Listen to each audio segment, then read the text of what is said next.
Good afternoon and welcome. I'm Melanie Ross, and I will be the facilitator of this webinar today. Our presenter is Jason Stein.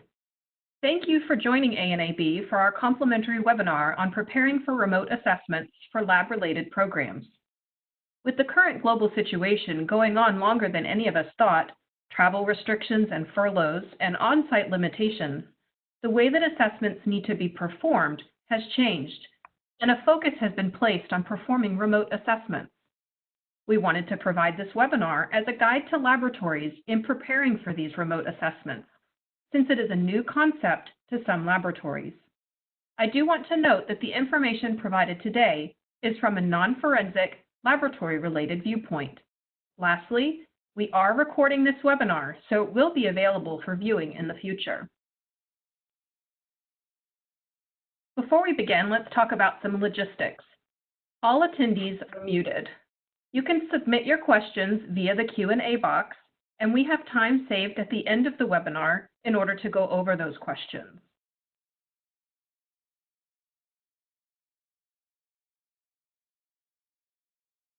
As I said, our presenter today is Jason Stein.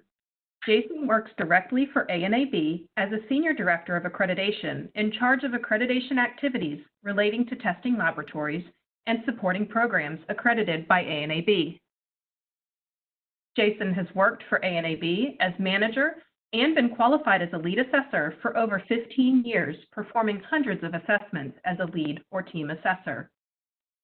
Jason has a degree in mechanical engineering technology from Purdue University and over 10 years technical experience working in various accredited testing laboratories prior to ANAB. Jason is involved with technical organizations such as ASTM, ASQ, SAE, AOAC, ACIL, and works closely with many state and federal agencies such as the EPA, FDA, CPSC, and DoD on technical and accreditation-related programs. Jason is an active member on various ANAB Accreditation Council committees for testing. He is actively involved representing ANAB internationally and nationally in accreditation activities with APAC, IAAC, ILAC, and NACLA.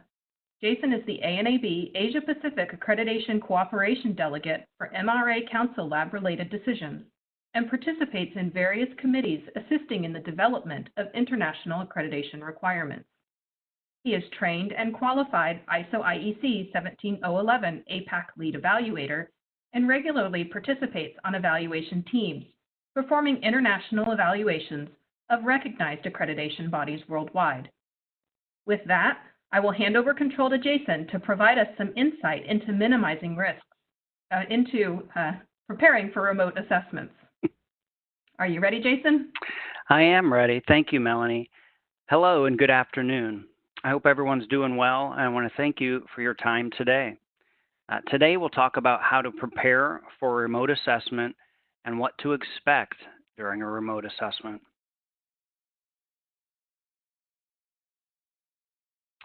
I'll talk about the current situation that's led us to relying on remote assessments more frequently. What are the differences between remote and on-site assessments? How does ANAB determine eligibility? What type of planning and preparation goes into a remote assessment? What are the assessment day expectations? And how can we make the most of technology to use and support an effective assessment?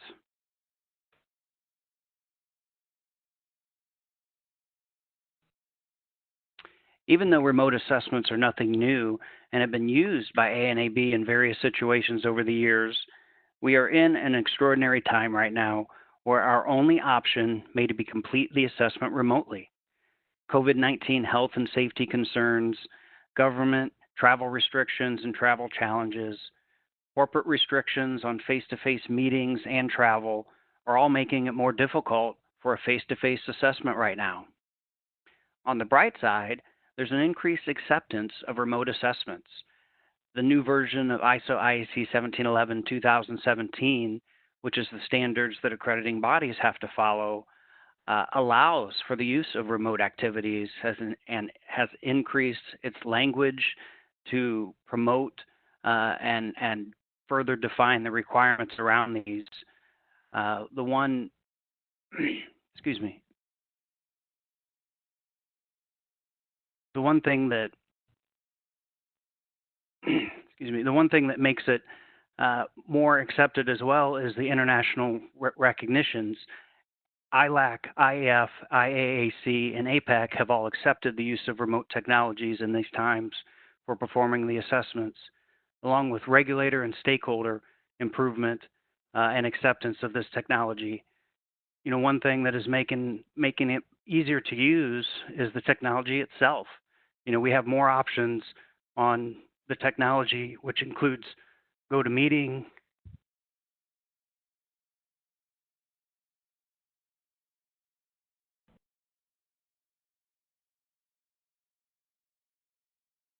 I'm sorry about that. The improved technology performing the remote activities and improved technological capabilities of the organizations being assessed are making the effectiveness of the assessments closer and closer to on-site assessment.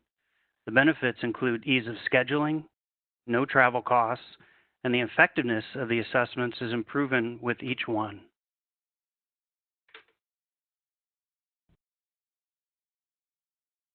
So how does a remote assessment compare to an on-site? What are our expectations? What are our goals? Our goal is to perform the remote assessment as close to an on-site as possible, where there are major differences, with the major difference is using technology to communicate in place of face-to-face interactions. You know, the expectations for performing the assessments are the same. You know, the accrediting body and the assessors expect to receive documents ahead of time. The assessment planning and formal assessment plan is still a part of the process. We still use an opening meeting with the assessor. Interviews will still take place throughout the assessment. Demonstrations of technical activities are still expected. Our goal is to assure conformance and competency in the assessment process so that we can make an accreditation decision on the assessment activity. And as far as timing and scheduling of the assessment activity for remote, there's no differences. ANAB still expects the scheduling of the assessment activity to fall in line with how it would normally be for an on-site assessment. With that being said, the scheduling process tends to be slightly easier when we're using a remote activity because we don't have to worry about travel logistics and travel challenges. So from that respect, it becomes a little bit easier. Our goal is to keep the assessment process as close to the on-site as possible, you know, from start to finish. I know it's easier to say than do, but that it truly is the goal, is to keep it as close to the on-site. With that being said, the remote activities do open up new opportunities for us.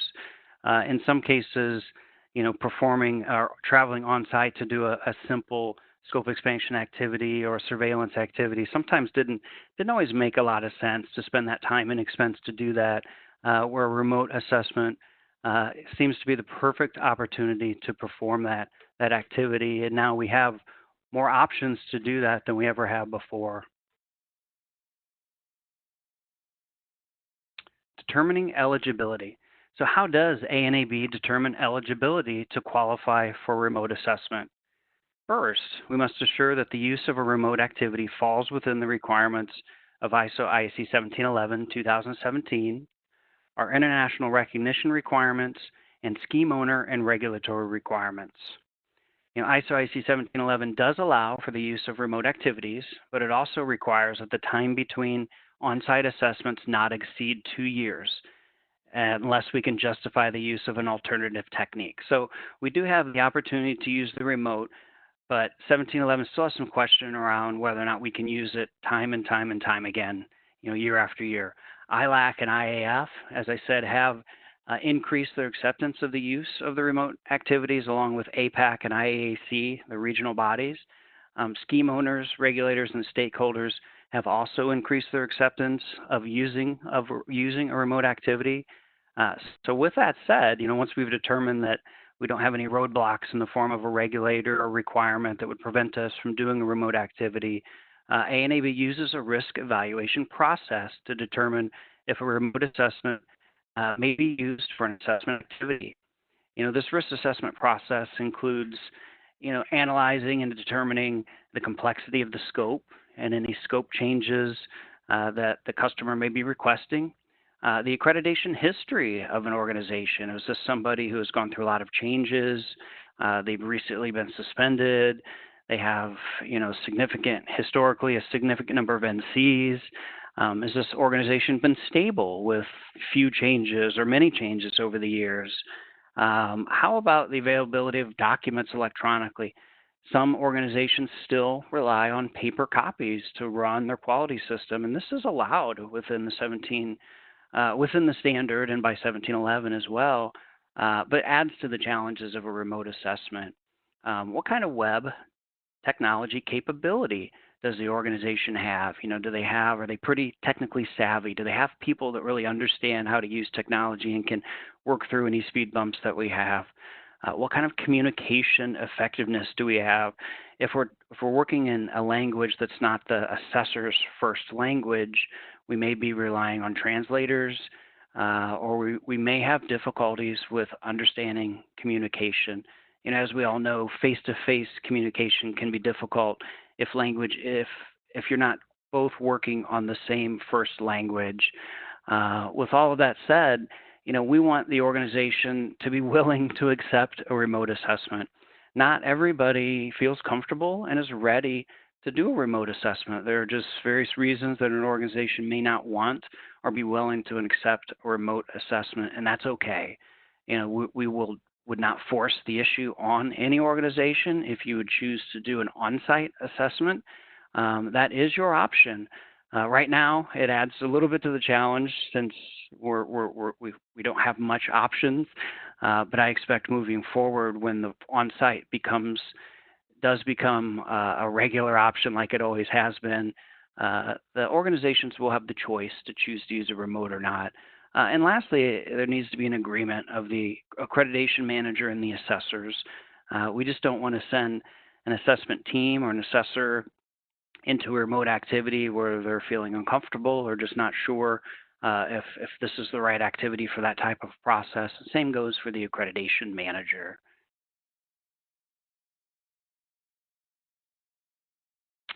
Planning for a remote assessment. So how do we plan for a remote assessment? The big circle bullet point says it all. Early pre-planning with the assessor is key. Early pre-planning with the assessor is key. It's so important, I'll say it twice. For a remote assessment, there is more upfront work that needs to go into making sure that, one, it can work and it can work effectively. Determination of the suitable technology is very, very important. At the moment, there is no one single technology that is the way to go. We're allowing customers to offer up and suggest technology that their organizations may use, such as WebEx or GoToMeeting or Zoom or something else, as long as it performs the functions that are needed and an assessor can use it effectively. We don't mind at all. We want to make sure we have good audio so that they can communicate and hear, good screen sharing capabilities so that we can view documents and screens and see internal databases and systems and do screen sharing activities. Video would become important if we want to do technical demonstrations of activities, say out on the shop floor, out in the lab.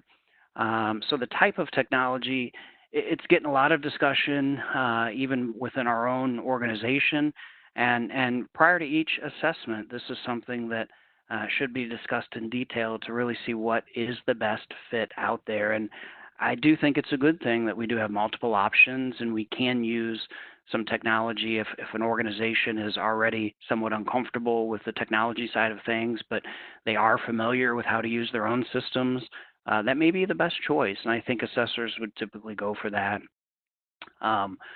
Documents, we have to understand that we're not able to see things face to face, so we want to be able to make sure that documents that would typically be hard copy records and things we might see in a binder, or the assessor might see in a binder, are available, are capable to be scanned in electronically and provided electronically. So this is really an early discussion that should be had with the assessor about what type of records. Hopefully the assessor talks to you about what type of records they would like to see, and then you have an opportunity to also talk about, if it's possible to get those in electronic format.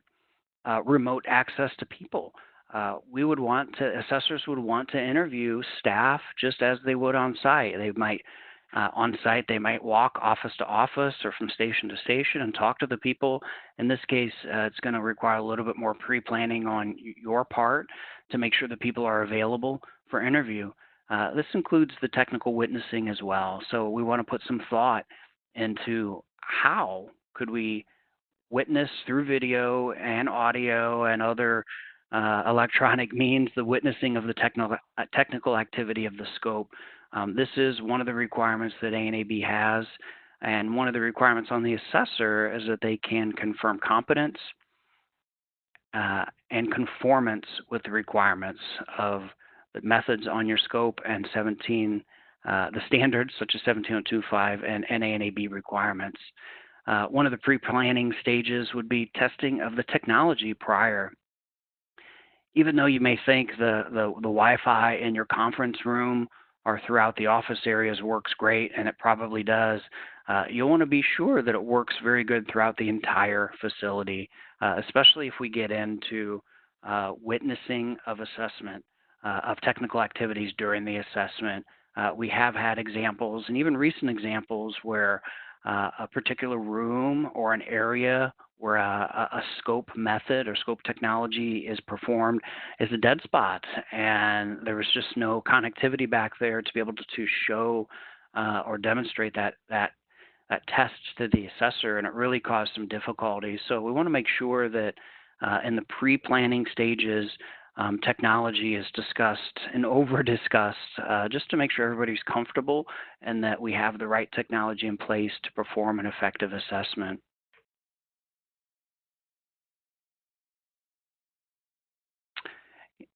The assessment day planning. This one is very important. When you get into the remote assessments, you've got two different people, an assessor and an organization, that aren't always working in the same time zone. So we could have sometimes significant time differences between where the assessor is located and where the organization is located.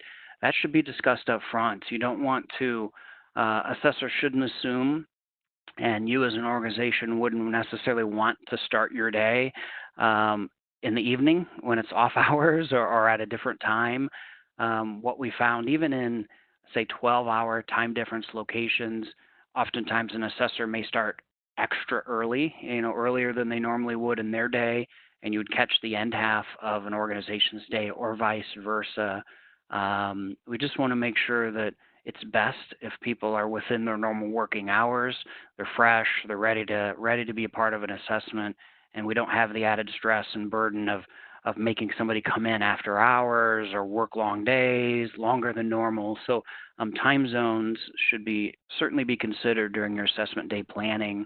And as an organization, I would hope that you would, voice your opinions to the assessor just to make sure that, everybody's comfortable in doing these activities. You can expect online and offline time throughout the day. Remote activities are more difficult. They're mentally more difficult to sit there and stare at a computer. Not only do you have the added burden of just doing a normal assessment and talking about your processes and demonstrating what you do, but you've got technology to worry about and making sure it's working and switching between technology types depending on what you're doing, and some of the most effective uses of your time and assessment time tend to be alternating between online and offline time. This is a planned activity. The assessor may say, let's go 2 hours of interviews and reviews. I'm going to take a note. I'm going to have you send me, scan and send me records as we go. Then I'm going to take a little bit of time offline to review those, and we'll connect back up. So it is a common technique that the assessors use throughout the course of the assessment, and it's something that I think you should expect and be prepared for. Day length. How long does a remote assessment typically go? It's not uncommon for an assessment to be about 4 hours. It seems like once you get past the 4-hour mark, a remote assessment that is per day, once you get past the 4-hour mark, there starts to be some fatigue and just some loss of focus, and it adds to the challenge. This, of course, is up to you and the assessor's discretion and decisions, and can change throughout the assessment if you find that 4 hours you guys are still ready to go and things are going well. But don't be surprised if a 2-day assessment ends up taking about 4 calendar days, just shorter day lengths. That seems to be what works best, but again, it is up to the assessor and the organization to really decide that type of thing. Assessor time. This should be thought about more than you would for a typical on-site assessment. So the documents that will be provided to the assessor, there's planning time, when the assessments, the actual assessment day, the start time and the finish time. You're going to talk about the next day planning. You'll talk about assessor follow-up activities. So things that you would normally talk about as an on-site assessment as far as assessor time, and not just assessor time, but your organization's time, are thought about just like an on-site, lunch breaks, break time, things like that. You also would think about on-site time, if it's needed. There are plenty of examples during a remote assessment process where you can do most everything remotely, but you may not be able to catch a couple technical activities for whatever reason. They're either the technology isn't provide the capability needed for the assessor to see and witness the technical activity, or there can be a variety of reasons that a remote assessment may also include an on-site assessment. This should be discussed, and I would anticipate near the end of the remote assessment, the discussions can start to happen about, okay, this is what's left to do, this is what we're going to need to finish up on site, this is how much time we're going to need to make that happen, and this is when we can make it happen. This is the time frame we'd like it to happen.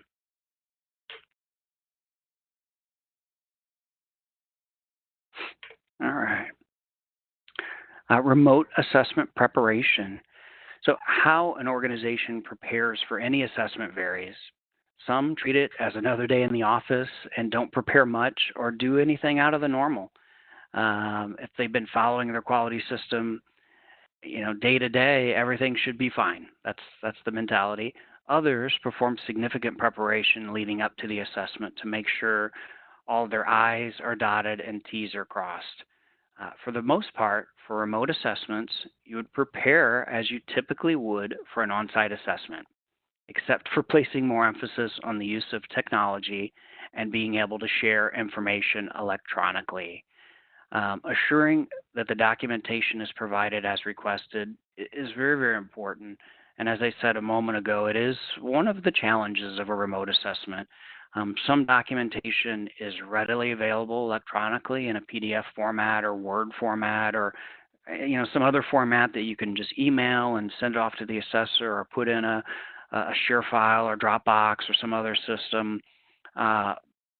It's not uncommon at all for an organization to have a lot of records that aren't electronic, calibration records or maintenance records, or logbooks that analysts and technicians fill out. And there are plenty of reasons there may still be some paper records floating around within the organization. We need to decide what to do about those, and that's a discussion with the assessor. You should be prepared to be able to either have these records available electronically, such as scanning them in ahead of time. That would be the first choice, is that the discussions early on with the assessor should let you know what type of information is needed and you have time to prepare. But also expect that during an assessment, stuff may come up. Discussions may lead to one thing or another, and a document may be needed to be provided to the assessor. What's most common is that a lab or an organization can scan that document right away and send it and email it. So we're hoping that the pre-planning ahead of time doesn't require a whole bunch of on-the-fly scanning of documents, but expect that it will happen. Expect that may be something that will need to be provided as well, and be ready for that. Appointing a technical facilitator to help with the technology. This is key. Not every person is as technically comfortable with operating computer programs and software such as WebEx and screen sharing applications and this other things, and that's completely understood. But you would want to find that person within your organization who is good at it, who is comfortable with getting things to work, with getting computer programs that have little gremlins that just cause them to act up, to be available during the activity, to fix any speed bumps that may come up. And what we would typically call that is appointing a technical facilitator. That's somebody within your own organization, preferably, but it could potentially be somebody that you bring in from the outside. And just understand, we're relying on technology, and the assessors are relying on technology to perform an effective assessment. So if we have internet troubles and connectivity issues and screen and computers shutting down and things that happen, it's costing time and it's taking away from the effectiveness of the assessment, which could cause challenges ultimately with getting the job done. Small things, that do make a big difference during a remote assessment, or things like using a headset for audio. For example, I know Melanie, the host of this event, she has a very good microphone set up and she sounds like she's in the room, right? So, having headsets available for people that need them can really make a big difference on understanding and clarity of the language. As you get out into away from a conference room and you need mobile or portable video or a camera, oh boy, you're going to need to, sorry about that, you're going to need to make sure that you've got the right person operating the camera for video witnessing. And we found that this really does make a big difference, and it is one of the more challenging parts of a remote assessment that includes video witnessing, is being able to hold a camera, hold a cell phone, hold an iPad, hold a video recording device in a way that the assessors can see what's going on and being able to observe the technical activity happen and process. A camera person tends to be very important to that. If you can keep consistency within that operator of the person operating the camera, holding the camera, it tends to work better. Over time, that person gets better and they understand what to do, and it really can make a big difference. You're going to need two people. It's almost, it's very difficult to have the same person hold the camera and try to do technical witnessing at once. So the best bet is to have somebody that can do that and hold that camera for you. There may be a scenario where you have a tripod or something that can hold your camera or your cell phone or your iPad and put it in a position. So that should be something that should be considered. But this goes into the last box here, the planning for the technical demonstration of the scope. It's really important that the assessors work with you to make sure that they let you know what kind of demonstration they're going to want to see, what type of techniques or angles or steps within a process that they're going to want to focus on, so that you as an organization can be prepared for that and be ready to turn on your best director, put on your best director hat, and record it and videotape it. As I said earlier, and I'll continue to say, that this tends to be one of the more difficult parts of the entire remote assessment, is effective technical demonstration using video. We have found that it certainly can be effective. Assessors and organizations have really been doing a great job over these last few months, and they've been making it happen. Each one gets a little easier, and as an organization goes through it one time, you learn from it, and it gets more seamless. And I would expect in the near future, the more opportunity that we have to do these activities, the more second nature it will become. Assessment day expectations. What are we going to expect on assessment day? So we've already had plenty of pre-planning discussions. So if you get to assessment day and you really haven't talked with your assessor much, that's a problem. That really is a problem, because the goal to an effective assessment would be to, prior to the actual assessment day, there's been discussions about technology, potentially even testing the technology prior, doing dry runs, just making sure everybody is ready and everything is good to go for this day, for the assessment day. You're going to prepare as you would for an on-site assessment, minus the technology discussions. That it'll be an opening meeting should take place, interviews, discussions, greetings, just like an opening meeting, introductions. Participants lists will be not necessarily passed around, but typically assessors might ask somebody from the organization to electronically facilitate or document a participants list so they can keep track of the names of the people that have participated.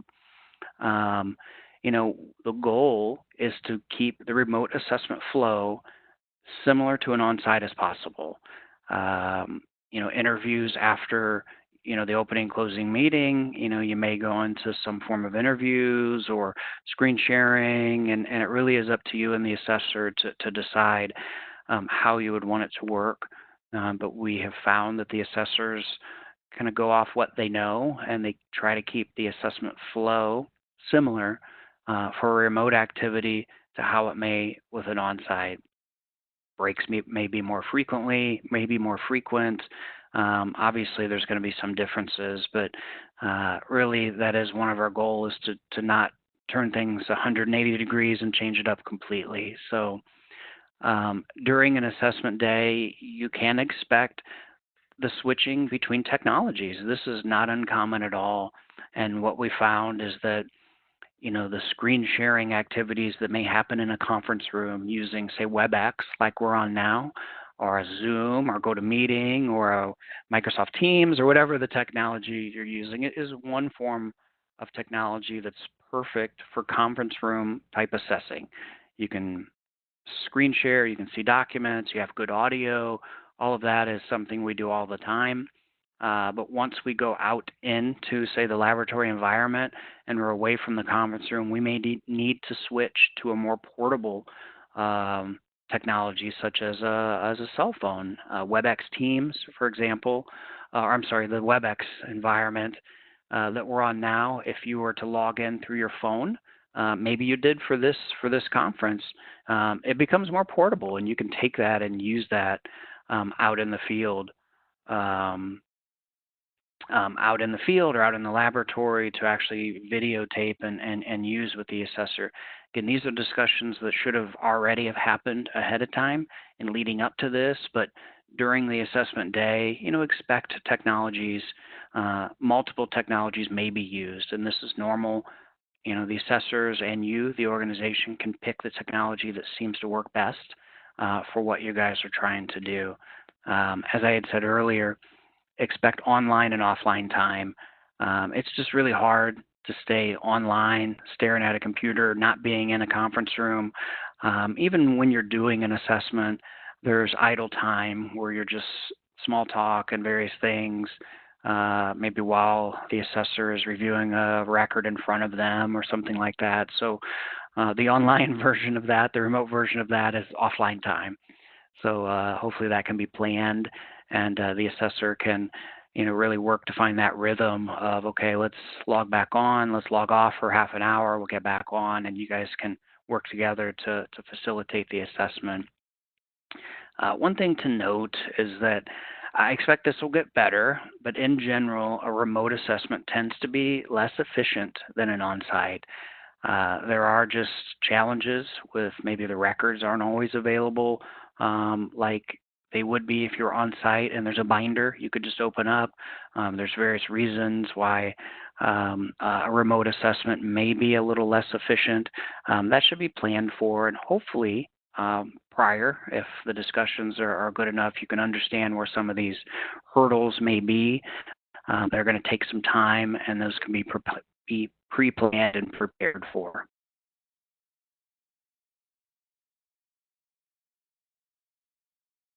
Effective use of technology. Oh, this is it. I mean, this is the meat of a remote assessment. We've got a don't panic highlight up there, and that's a good one, because I think that really is, is it. A few moments ago, when I started the presentation, I was having some technology hiccups and I was on the verge of panicking because it wasn't quite cooperating. But I think I was able to get things in line and push my way through and hopefully complete this webinar without too much difficulty. But it happens. Things happen. You may be in the middle of a sentence and things will disconnect. Don't panic. Don't panic. It's not a big deal. Hopefully you will have already worked with the assessor to talk about situations like that. Like if we get unexpectedly disconnected, this is what we're going to do. You should have each other's telephone numbers, I hope, so that you can call and talk and figure it out. And let your staff, the organization, the laboratory staff know that as well, that if they're in the middle of a remote demonstration, a technical demonstration, which is already a stressful time for an analyst or a technician or anybody that's being watched over their shoulder while they do a technical activity, and then the screen goes blank. Don't worry about it. We'll work through it. The assessors understand that, but prepare for it. Prepare for the unexpected. As I said earlier, the technical facilitator really is key. It really, really is important that within your organization, you can find that person or people or the department if you're large enough to be fortunate. If you're large enough and fortunate enough to have an IT department, have them on the call and have them ready to help you with any problems that you may face. And something will come up. It always does. The use of technology that works the best. ANAB is not directing or requiring any specific technology right now. It is up to the assessor and the organization to have them discussions among themselves on what technology that they want to use that can work the best. And believe me, we're seeing a lot. People are using whatever it is the organization is familiar with. And if you do not have a technology already, don't panic. The assessor does. The assessor, all of them have the use of WebEx or Zoom or other platforms to provide that to you and facilitate this remote assessment. Multiple technologies may be used. It's okay, and it's common. There isn't, at this point, a one-size-fits-all technology that just works beginning to end. I mean, possibly, maybe you've got that, but it is not uncommon to switch on and off between different types of technologies. Headsets for audio. One of the challenges with a headset for audio is if there's more than one person that the assessor is communicating with, if you're in a room, it becomes difficult, of course, to use a headset because only it's really one-to-one communication, but you may be able to have a microphone that's better than your computer mic. Maybe a Polycon or something. So audio and clarity of the audio is something that should be considered. Camera skills, we did talk about that. I can't underestimate or overestimate how important that is if you get out into a technical witnessing situation. Camera skills of that person do matter, and it would be great and preferred to have the same person kind of be the dedicated camera person throughout. Battery life on portable devices. We learned the hard way that FaceTime, if you're using, say, FaceTime for video, you can get about 2.5 hours battery life out of an iPhone if you're using it. And that was something that we didn't think about or know ahead of time. And the assessors learned the hard way that they ran out of battery and didn't have a cord and weren't prepared. So it ended the assessment or the technical activity at that point. One of the things that can also help, depending on the situation, is large monitors. If you're, for an example, an assessor, having a couple monitors to be able to use multiple screens and things showing up can help as well. And it may help with you, the organization, on the receiving end of an assessment, just having the right technology as well. All right, almost done. Last slide here. So the takeaways, from the remote assessment process is really it starts at the beginning with determining the eligibility. Can we perform a remote assessment on your organization? Is everything lined up to allow us to say with confidence that, yep, we can do it. We can perform this with confidence and determine conformance with requirements and competence to perform the technical activities. That starts with upfront, early on planning and preparation with the assessor, having those discussions, talking about what the assessor records and documentation they want to see, making sure you're ready. If it includes witnessing, that you've talked to the assessor to understand, what technology to use, what kind of witnessing, and how will we do the witnessing. And then during the assessment, what are we going to expect and how's this going to go? And as I said earlier, don't panic. That you're going to run into some speed bumps, some connectivity issues, some loss of the screen, some various other things that are going to happen, and that's okay. You'll reconnect and continue on. So I hope that this has been helpful for you. I know as we get into the remote assessment process and we start using them more and more, it's the fear of the unknown. A lot of this may be the first time some of the organizations have done a remote activity and are a little unsure about how it's going to work out. I really think, as the assessors get better at it, the technology gets better, the benefits are huge, with being able to use this as an additional tool in our toolbox to perform an assessment. It could ultimately save time and save money and be used in an effective way to really add on to the assessment and the accreditation process. So with that being said, Melanie, this is the end of the slides I have. I think you've got something, and then we go into some Q&A. So I'll hand it over to you. Yes, go ahead and hand it back to me. Thank you, Jason. That was a great presentation. Okay, I will. If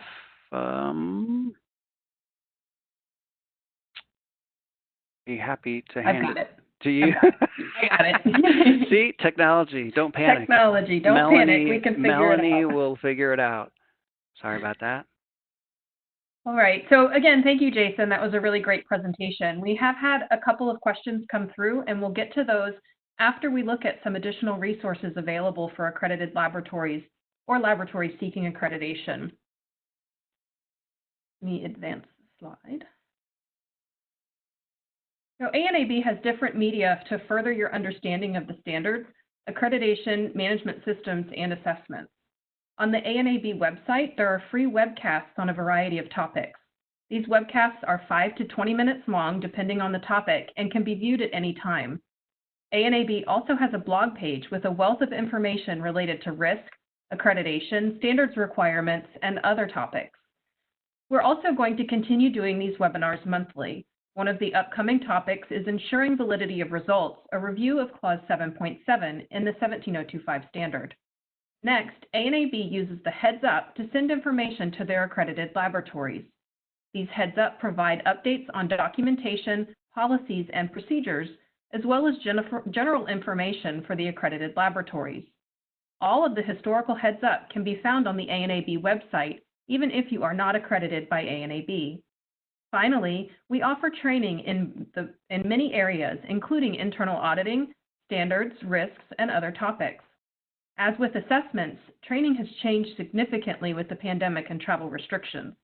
All of our traditional in-person courses have been converted to online versions and include exercises and discussions related to the topic at hand. We also offer web-based, self-paced training on a variety of topics.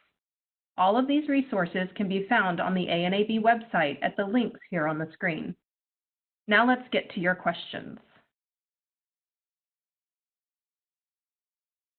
Okay, Jason, if you're ready, the first question that came in is, if a remote assessment takes care of most of the requirements, might there still be a need for an on-site visit to cover the witnessing of the technical activity?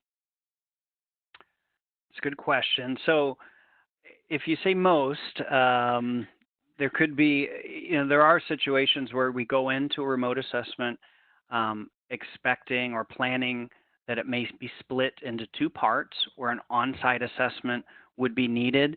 But what we have found is that during the remote assessments and during the witnessing that they have performed, they were able to get it all finished. The assessor and the organization were able to do the demonstrations that were needed, and the assessor could with confidence determine that the organization was competent to perform those activities, and we did not need to go on site. So it really boils down to whether or not the technology and the assessor and the organization are working together to allow a proper witnessing of that activity. So, and vice versa, we may go into it thinking that we're just going to do it all remotely, but for whatever reason, technology wasn't being our friend, or we just weren't able to do the witnessing, and the assessor could not finish his competency determination or his witnessing assessment, and we needed to follow up. So I guess the answer, it really boils down to if we can finish it all remotely and the assessor feels that they have been able to see a demonstration that was representative of the technical activities, and they could determine competence, then we don't need to go on site. Okay, the next question is, will the interviews and technical assessments be video recorded? Not necessarily. So the video recording, this is a great question, something that comes up. So by default, we don't record our assessments. It's not a requirement of ANAB, so we have not instructed our assessors to record the assessment activity. The expectation on that is that if somebody does want to record, if an organization wants to record the assessment, or an assessor wants to record maybe that day's session so they can help with their notes, it needs to be discussed and very clearly understood that a recording process is going to take place. So by default, the answer is no, it will not be recorded. But if anybody does want to record the session, it needs to be discussed up front and before the recording starts. Okay, great. Then somebody asked, what is a polycon? A polycon, I think, is maybe an industry term, but it's the device that might a recording device that may sit in a conference room that has the little speakers that sits on a conference table that maybe are star-shaped or have small little microphones. I'm sorry, that probably is a industry specific to whatever brand, but it's just a recording device that's typically found in conference rooms when you're doing a conference call. The next question is, will there be a risk assessment before the remote assessment? Well, the risk assessment process does happen. It's not a formal written down risk analysis that takes place, but as I had said in the presentation, the risk assessment process is taking into consideration things like stability of the cab, accreditation history, NCs that you've had in the past, the risk of the complexity of the witnessing. So all of those things that come into the eligibility discussion are part of the risk assessment process. So yes, the risk assessment does get performed prior to each remote assessment, and those are the type of things that feed into that. Okay, the next question, how does this impact a branch that is already 17025 accredited? Impact a branch. I'm not sure I completely understand that. So if by branch you mean an alternate site or an additional site, what we're looking at is that whatever type of an activity that the accreditation manager would have planned to do an on-site, it would still hold true for remote. Forgive me, I don't quite understand the question, but if you're talking about a main site that also has a branch site, and the branch site was scheduled for an on-site visit, that would now be scheduled for remote assessment to try to cover the activities that would have been performed on-site. Okay, great. If that doesn't answer your question, just go ahead and submit a new question into the Q&A. The next question is, how does the new QAS figure into the assessment activities? Will those be off-site as well? QAS. Again, I apologize. I'm not exactly sure what, Melanie, do you know what the QAS may stand for? A lot of acronyms go around. A lot of people use it in different ways, but I am not familiar with that, but Brooke, if you want to put some more information into the Q&A, we'll come back to your question. Yeah, I'm sorry about that. Okay, the next one is, as Jason stated, time difference may require breaking the assessment into stages and extending to a couple of days. which may exceed the normally allocated assessment days, would ANAB allow these activities to be charged on an hourly basis? Wonderful question. The answer is yes. So when we look at days, what we're saying it's time. You know, a day for ANAB's traditional terms is 8 hours. So if an assessor is assigned 1 day for an assessment and you end up using 2 4-hour days, that's equivalent. So we look at it as 1 day equals 8 hours and then split into increments from there. Okay, next question. Normally, we start discussions with ANAB in July for audits in November. Will that time frame be the same for a remote assessment? It's pretty good. If we're talking in July for an audit in November, I like that timing. So yes, and the plans would be the same. Our plans are to still try to get the allocation information for your upcoming projects out between 4 to 6 months in advance. So that's when we would notify you, the organization, that, hey, you've got an assessment coming up. We would notify the assessor at the same time. And then hopefully, you know, not too long after that, the pre-planning discussions start to take place. So our plans would not change as far as notification of the assessment activity. You know, if we're on track, like we hope we continue to be, it's 4 to 6 months in advance. We're notifying everybody of an upcoming activity. So we have clarification on the QAS. It's the FBI quality assurance standards that go into effect July 1st, and QAS audits must be done on-site as per the FBI. Thank you. I guess that's why I didn't understand. So the focus of this remote presentation is non-forensic. So I'm sorry if you jumped in a little bit late on that. In general, I think the remote process is very similar, but the forensics business unit and the forensics accreditation may have some variations to their remote process.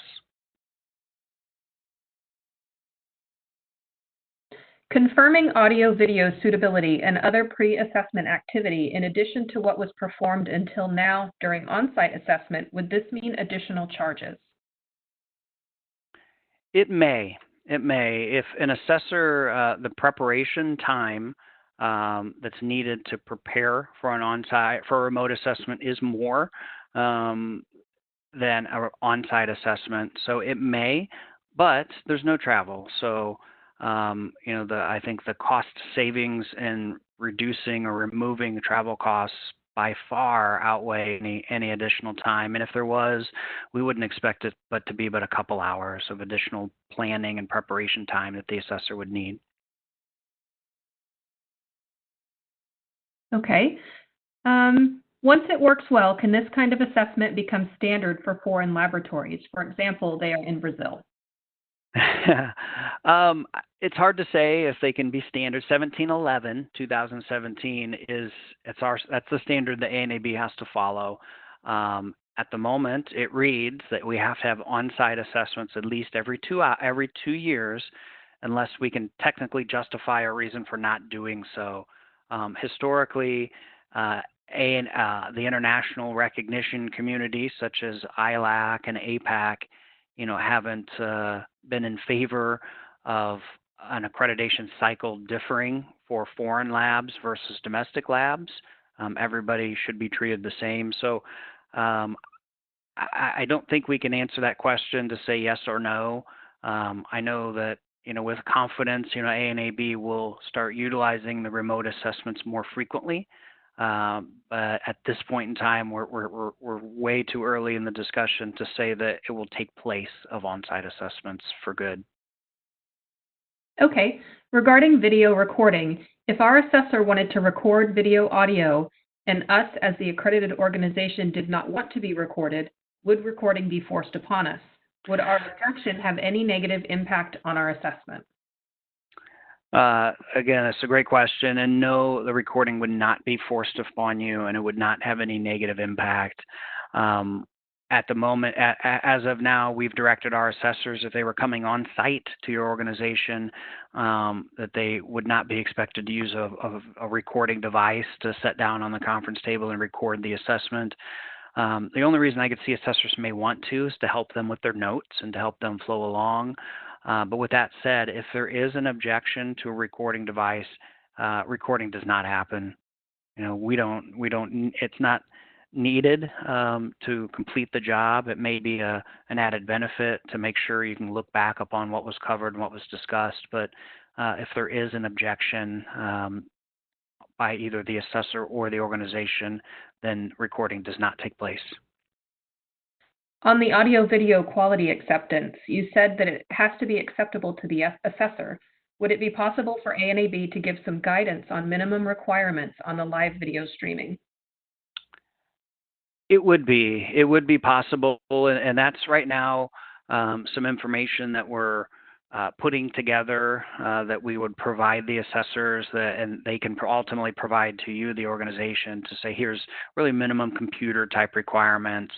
But with that being said, all of us at ANAB have some pretty good technology, and we've got new computers, and I think we're kind of top of the line on computers. And if your bandwidth is challenged, you get a grainy, fuzzy video. So the internet and the bandwidth really is the big one here. But to answer your question, yes, we will be providing some minimum computer requirements, and that's really what that comes down to. Is what we found is anything lower than that, and you're just setting yourself up for failure on a remote assessment. So it's a great question, and we will be providing some more information on that.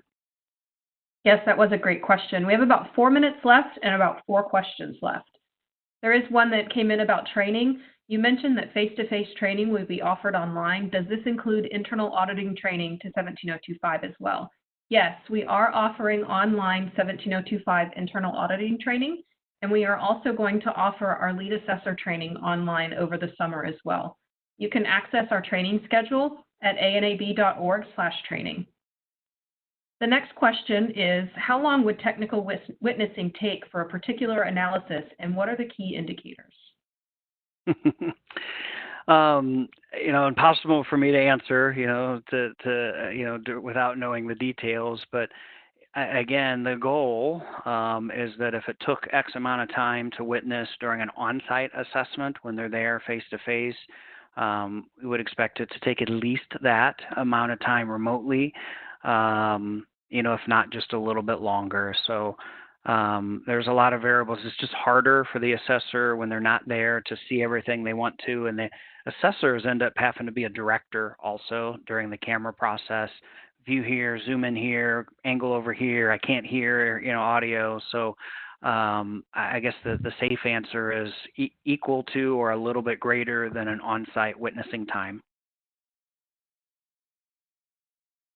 What happens if we are scheduled in July? Are we going to have enough time to prepare with the assessor? Yeah, July is a tough one, just because of the COVID-19 and the travel situation and things opening up.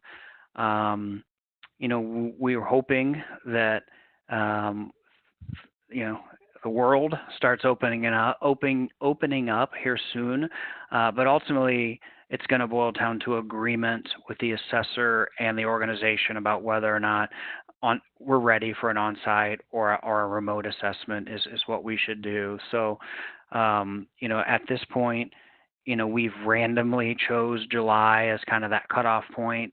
As far as anything prior to that, we told our assessors, expect a remote assessment would be preferred and probably the option you'll go. Anything after July, we'll leave it up to the organizations and the assessors to decide what to do. So we're in this funny transition period where you may, if an on-site is what's expected and what's been talked about, and you as an organization are okay with an on-site assessment and the assessment team is okay, ANAB is okay with that as well.